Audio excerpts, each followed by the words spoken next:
It's really important not to be too one-dimensional. I know more than I think, and I can totally do this. That's a game changer. How did you get that idea and then think, I can make this happen? There's an amazing amount of resilience that's part of this story. Welcome to the Confab. Hi, I'm Nancy Evans.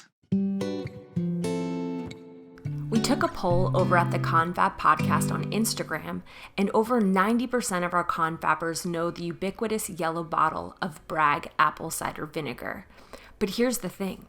Only 33% of you know Patricia Bragg, the woman on the best-selling bottle of apple cider vinegar in the world. You are what you eat, what you drink, what you breathe, what you think, what you say, and what you do. Simple as that. And we went all over the world crusading to make this a healthy world. I love being a health crusader. Patricia is now 91. I am ageless, she likes to say, sharing her wisdom at Patricia Bragg on Instagram. Patricia's business partner for the last 20 years and co-CEO Lesley Tippitt joins us today to recount the saga of an enduring brand. Okay, this episode began with this bottle. Apple cider vinegar that we have in our pantry. And the picture up here of Patricia Bragg, pioneer health crusader, health educator, and author. And Patricia Bragg is a force of nature, as we'll soon find out. And it's not just this bottle. This bottle is just the beginning of the story and really what the whole product is about. It's about so much more.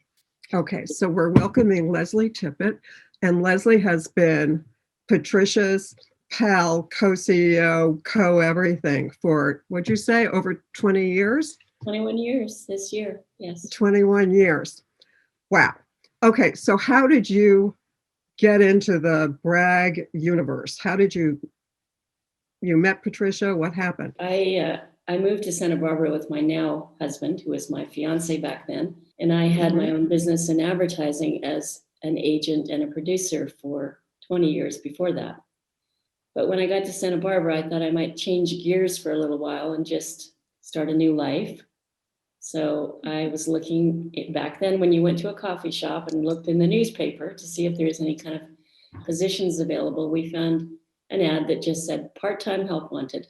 No description, nothing about the job. So I came to interview with Patricia. She was 70, sitting in the backyard of her home in a bathing suit, looking spectacular without a lick of makeup on, just sitting there with the phone on the phone call. So I waited for a while and she was still on the phone and on the phone. And finally I started to get antsy because I had run my own business for years. And I was looking for a way to escape the yard and maybe forget about that interview. And all of a sudden, this beautiful black cat strolled across the yard and jumped up on my knee. And I love cats, so I immediately instinctively started to pet it. And she just caught me out of the corner of her eye and turned around and said, "Oh, Bigfoot likes you." And I said, "Oh, I love cats." And she said, "Good, can you start tomorrow? Be here at 9. And that was the interview. So, she never talked to you? She didn't even know who I was, what I was about, but I liked the cat, so that was good enough. So we started there. And then as I started working with her, she found out that I worked in advertising and marketing, and she got really excited about that. So I started helping her to bring back old products, expand the product line, get her into trade shows again. I created a small marketing division within the company, and we went from there. Fabulous. Let's go back to the beginning, because Patricia took over the company from her dad, who started the company in, 1912? When did he begin it? It was founded in 1912, yes. And he passed away in 1976.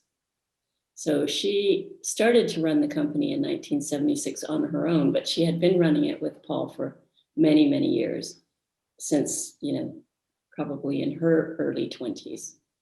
So they had a history of building the company together. And then she was really shaken up when Paul passed away and didn't quite know what to do with it. So she kind of let it sit in limbo and reduced all the products down to just vinegar, aminos. And she was now carrying olive oil when I met her. Because we need to add here that at one time, famously, there were 365 products, a product for every day of the year. We did a book for their 100-year anniversary of the history of Bragg, which is fascinating. It's just photographs of everyone who was anyone in Hollywood that followed Paul's teachings and later Patricia's teachings. But they started their first health food store out of he was a naturopath, so he had a naturopathic business client base, and he carried some of the products in there. And it got so the business was growing so quickly that he moved the products out of his practice and into the next store that was empty. There was a store next door. And they called it a health food store because they didn't know what else to call it. So it was the Bragg Health Food Store, and people started coming there to buy the products. And from that point, every time they went on a lecture in any city, he would stand up at the end of the lecture and say, "Who wants to be the first health food store in Chicago," or wherever it was, and people would put their hands up, and then he'd go and visit their stores and see if they were appropriate, and if they were, he would stock them with his products. Yes, because that was the first health food products out there at the time, and that's why which included vitamins, herbal teas. These are product boxes that Patricia fortunately saved. So they had the first teas, they had comfrey leaf powder. I mean, they did things that nobody even knew what they were back then. They introduced kelp as a salt substitute before anyone No way. Like, seaweed? Are you kidding? Eating seaweed? They did that. This is the original sprinkle, which is still one of their best-selling spices today. And Mrs. Dash actually fashioned her seasoning after that. And then they had vitamins like galore. They had so many vitamins, and they just kept adding to it as the needs arose until they had a monster line of products. And when Patricia took over the company, she then winnowed that down. Is that correct? You know, they had started sizing down long before that because Paul was getting elderly. And they had also, Paul had been responsible for starting so many other health companies up. His goal was never to be the only health food company. He wanted other companies to start. And that's how he would go into another town and say, "Who wants to be the first health food store?"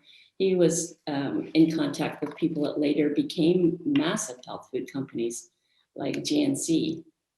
He wanted other companies to produce products. And as more and more products came on the market, he scaled down what they were doing, because really what they wanted to do was lecture and teach people how to be healthy. The products became a byproduct of, you can't teach someone how to take a vitamin if you can't give them a vitamin, and you can't get them to eat health foods if they don't know what it is because they can't find it. It's not made yet. So they really kind of began the movement with creating and introducing products that people enjoyed taking and loved the taste of, all the foods. And then they went from there and expanded out. So it was quite a long process. And talk about when you talk about the teaching, that education was so much a part of it, that it began by very much like an episode we had earlier on the confab where we talked about Madam Walker, whose product was to grow your hair. So that was her product. But that really wasn't what she was about either. She went out and rented spaces, went to churches all over the country and evangelized that this was just one element in creating self-confidence and self-power. So the product wasn't really it. And that seems to be the story winding through the Bragg company. Yes. Yeah. It was never about the products. That's what's interesting is Paul was a brilliant marketer, and so was Patricia. But in the essence of what they were doing, they weren't marketing products for sale. They were trying to get people to understand that that's when pesticides were first coming in and everybody was spraying their crops and fluoridating water and doing things that they had never been exposed to before. And their mission was to teach people the difference and why you should eat organic food. And he didn't really preach vegetarianism as a way of life. He always said in his books that many people have different ways of eating, different cultures of eating. And as long as you're doing it in a healthy way, it's okay. If you have meat, make sure it's range-fed meat, and it hasn't been fed antibiotics. And, it was just really a culture of understanding that what you put in your body walks and talks tomorrow. It's what you feed it is what you become. And that was really their philosophy. Could you talk about the core product that really put them on the map and then kept them on the map? This apple cider vinegar, which, as Paul and Patricia both say in their 10 books in the Bragg Health Library, they often say, well, this has been around a long time. They said Hippocrates was using it 2,000 years ago. Yeah. How did they make it so us normal folks started thinking it had to be part of our daily diet? Paul and Patricia were so vested in the benefits of vinegar being something that anyone could take. And it does everything from lower cholesterol to, it can reverse type 2 diabetes. They've been doing studies on it more and more now. It was an antiviral, antibacterial. It helped with weight normalization. It just had so many attributes to it, and anybody can take it. So they started to talk about this is a way that people who don't have any money to go out and buy vitamins and supplements can still stay healthy. And that was proven through centuries of use of it by many, many cultures that used vinegar as a cure-all for everything. So that's how they positioned it. And time has told the truth that it really is a cure-all. If you take it faithfully, it will help with so many things. Of course, you're not allowed to say which things except for a few, but it really is pretty miraculous. Yes. No, and if you go on to the Bragg website or look at the books, there's enough testimonials, which is a big part of your business. So smart for marketing. There's testimonials from famous people, but also just day-to-day people saying it fixed this, it helped, my metabolism. So they're bringing the proof to the pudding. Yes. When we use the word health crusades, which is what the Braggs always said, that they were health crusaders. Mm-hmm. I wanted to read a quote that's in one of the books, and it's leading into Patricia's angel gift of a pocket angel, which I want you to talk about and I think is so dear. But this will give a sense of what she really means in her mission. When you begin to believe you can be what your inner vision tells you that you can become, that's when you're inspired. When you no longer see your weaknesses, but your strengths, then you discover the power and ability to do things you never dreamed of doing before. Mm-hmm. That is a lot bigger than this bottle.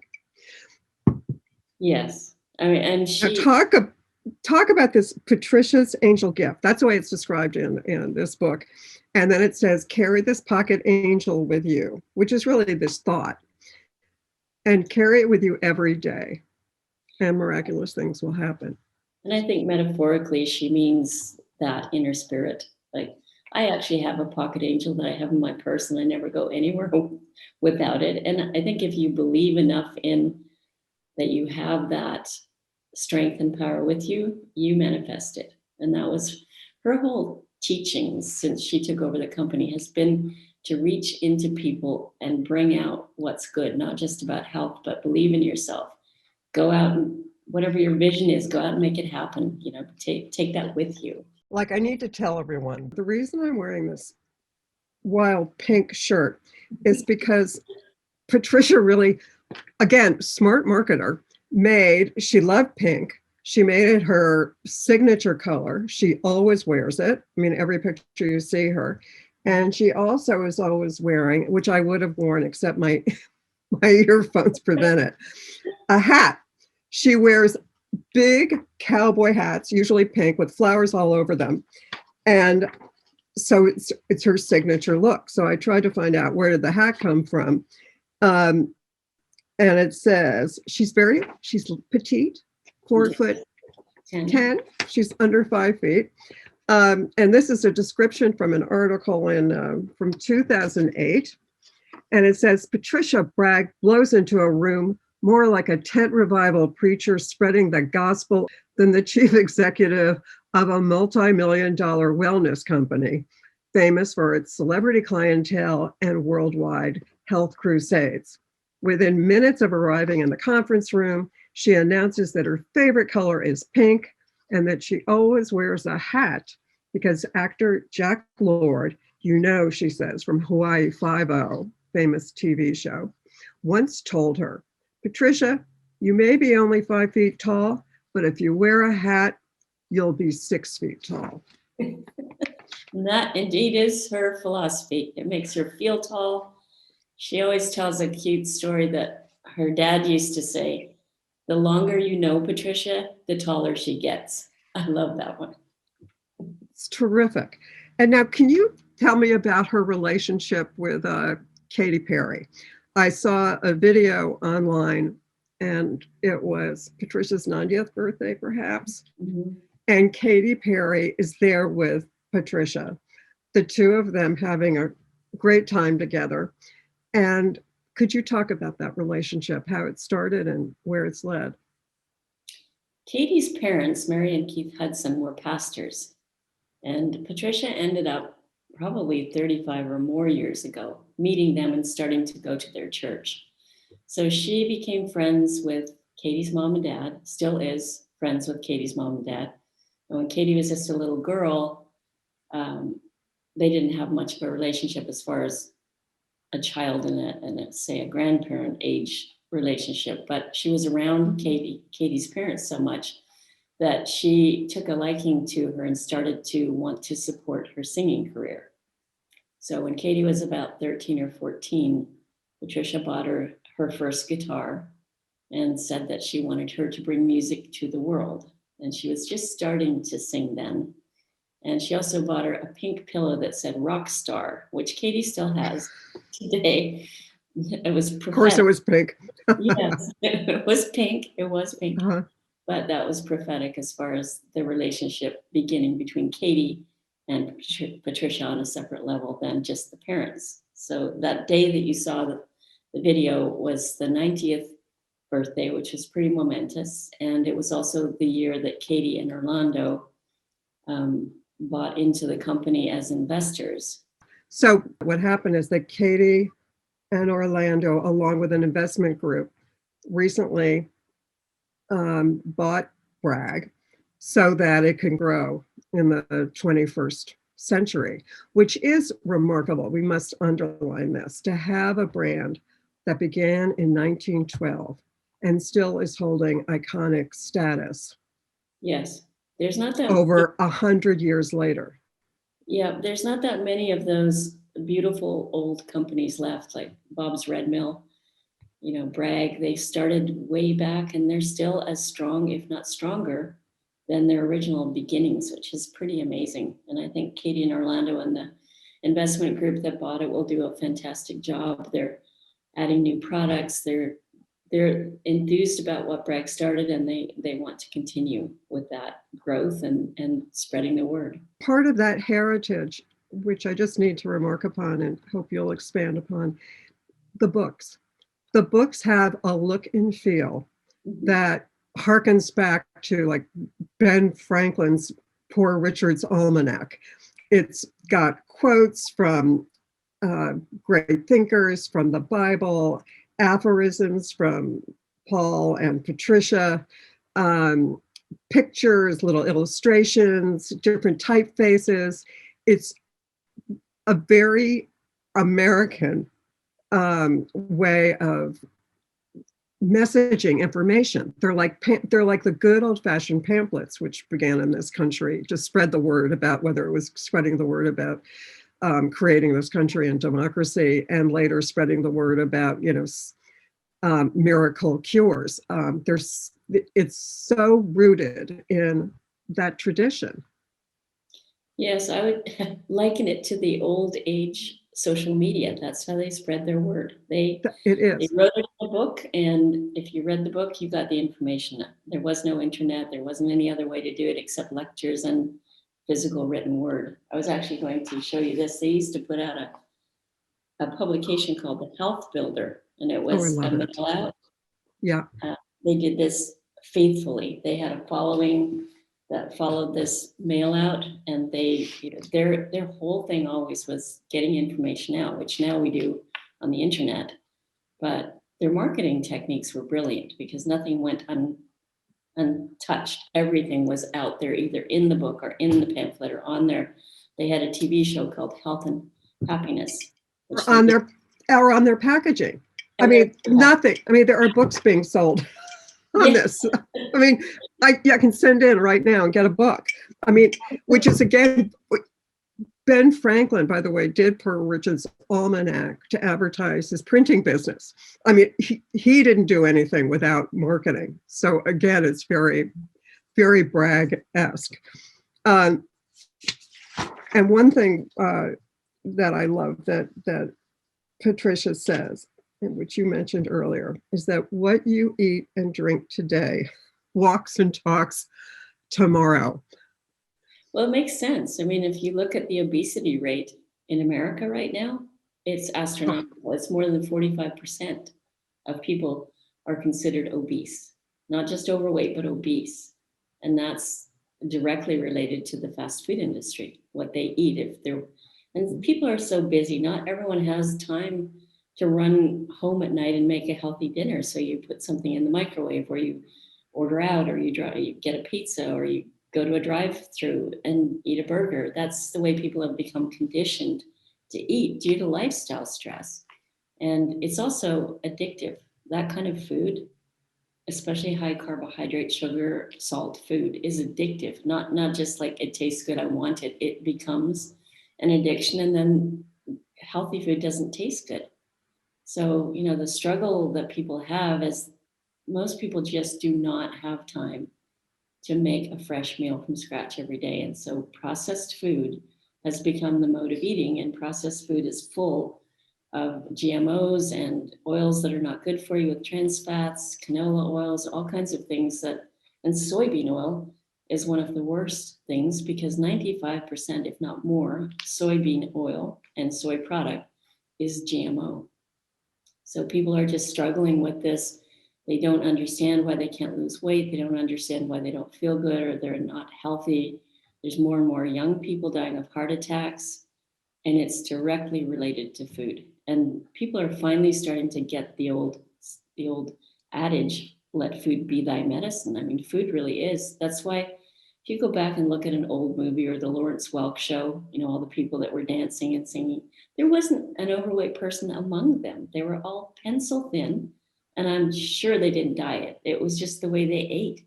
Food was simple. You ate what came from the garden, the ocean, or whatever meats were available. There wasn't antibiotics and additives and pesticides and all of that going into food. So you didn't have to think much about what you ate. It's not that way anymore, unfortunately. And that's really where, when you read any of the Bragg books, and here's Paul Bragg back at the beginning of the 20th century, he was just really furious about how we were abusing our bodies with this horrible new processed food, and said that your body is your temple, your health is your wealth. And he was on as we said, a real mission to stop that. Way back then, he was on to what would happen if we got addicted, as we did.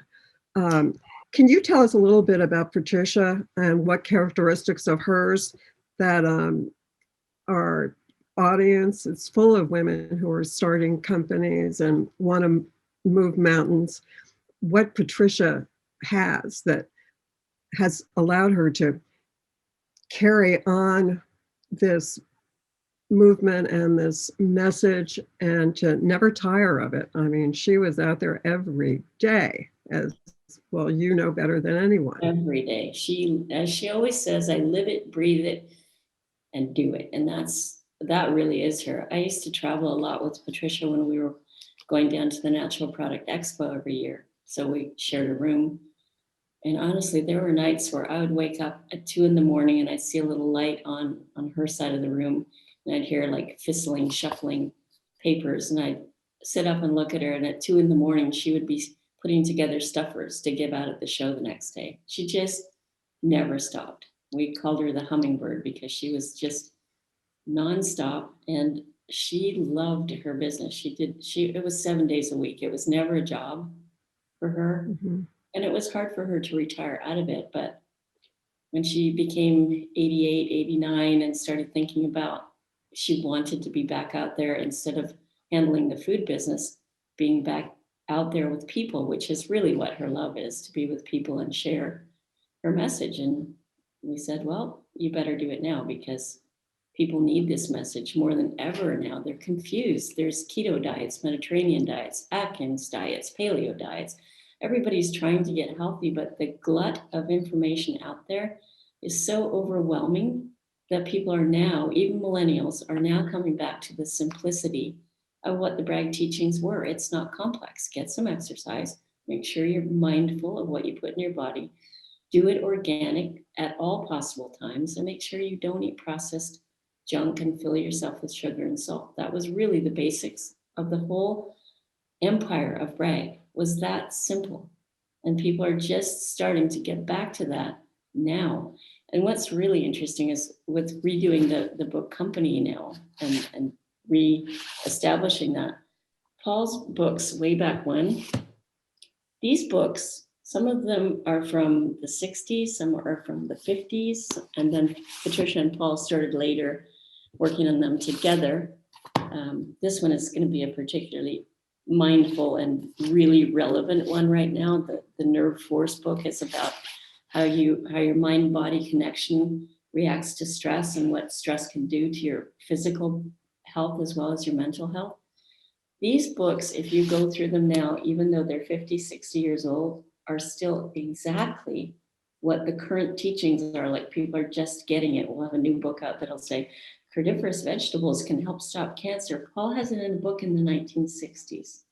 And are you reprinting them or updating them? What are you Yes, we're updating, doing? just updating the information. And because Bragg Live Foods and Bragg Books are now separate entities, and Patricia was a brilliant marketer. Every book is full of sheets in the back you can order products from, and information about the products, which was the way they connected, like Siamese twins. Products sold books, books sold products. It connected people to a healthy pattern of living. But we need to separate that out now and let Patricia be her own platform because she's no longer involved in the product part. So we're redoing the books with some fresh information, with a nice freshly redone cover, keeping the contents basically exactly the same because those teachings haven't changed. And just They haven't. No. What about your foundation? You're starting a foundation. Anything to tell us about that? We have already started the foundation. It kicked in this year. Patricia put a large portion of Bragg sales into a foundation, which we intend to keep going with people's health, the mission of health.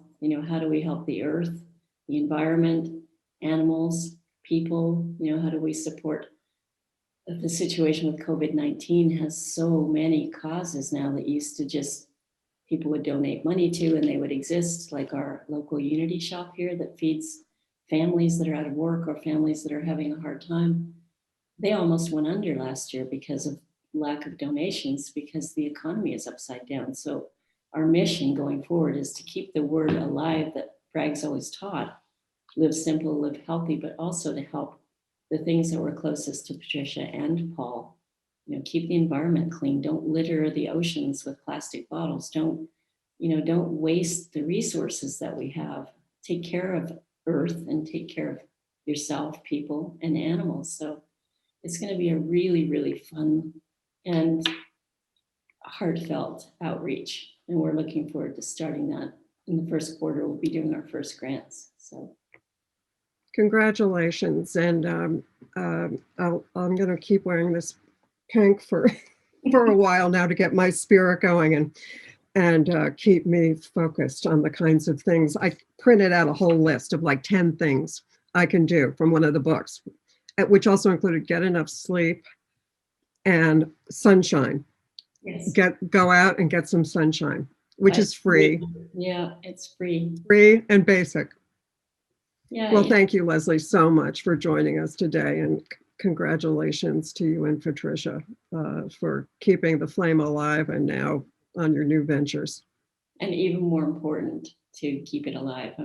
So many people have lost hope. Where do you start again after an economic collapse like we've had? And that's where we're going with the foundation. We're trying to give that hope back. Yes, hope. Thank you. You're welcome.